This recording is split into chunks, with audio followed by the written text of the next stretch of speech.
Pemerintah Kota Bogor akhirnya melakukan langkah tegas dengan mengambil alih pengelolaan Sekolah Islam At-Taufik Bogor Selasa pagi. Keputusan ini diambil lantaran konflik antara Yayasan Islamic Center At-Taufik dengan Yayasan Al-Irsyad Alamiah belum juga menemukan titik terang.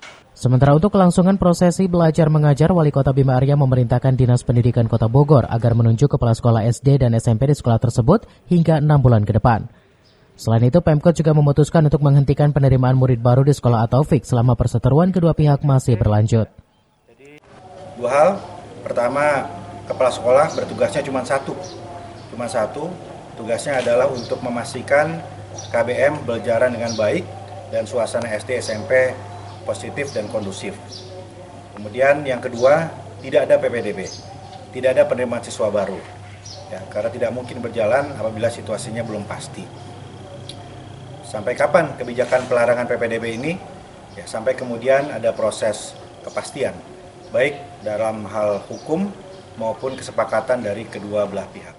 Penyelenggaraan proses penyelenggaraan pendidikan harus tetap berjalan. Kami pemerintah, Dinas Pendidikan, kita konsen menyelamatkan anak-anak dari proses kegiatan belajar mengajar, jangan sampai mereka tidak bisa belajar mengajar di sekolah. Konflik sekolah At-Taufik berawal dari perebutan lahan. Kedua yayasan tersebut saling mengklaim memiliki hak atas tanah wakaf sekolah Islam At-Taufik. Perseteruan pun berlanjut dan mengganggu terhadap proses belajar mengajar para guru dan siswa, hingga akhirnya Pemkot Bogor pun turun tangan.